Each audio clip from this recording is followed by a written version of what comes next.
The onslaught of the Sith Empire was an event unlike any other in the history of the Republic. The Sith materialized from nowhere and launched an offensive of colossal proportions.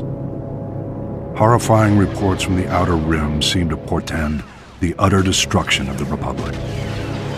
The rapid onset of galaxy-wide terror and panic was part of the Sith Emperor's meticulous calculations. His plan was flawless.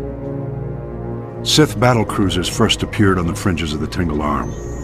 Unaware of the ship's origins, we dispatched a diplomatic convoy with a small starfighter escort. The Emperor wanted us to witness the full might of his forces before he attacked. The diplomats had just enough time to transmit images back. Then they were annihilated.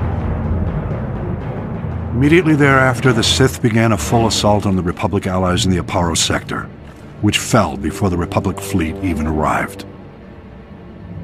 Then our allies turned on us. The Sith had secretly established puppet governments on Belkanon, Serpenau, and Ruria.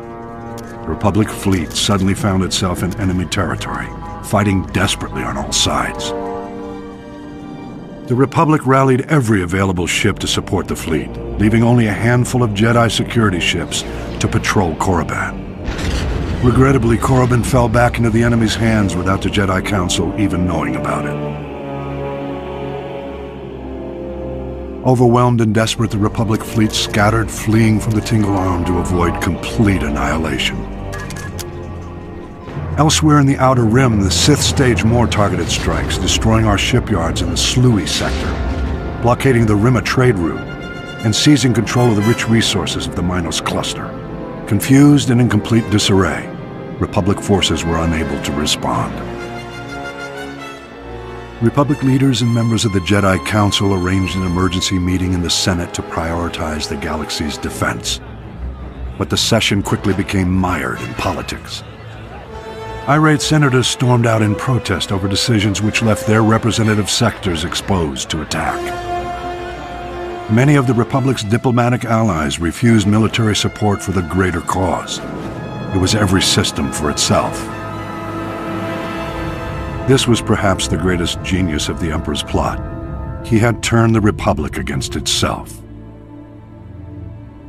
While the Republic played politics, the Emperor used the time to reconfigure his forces for the long push into the galactic core. All might have been lost in those early years had individual Jedi Masters and Republic military leaders waited for the Senate's orders. By taking matters into their own hands, they managed to slow the Empire's advances.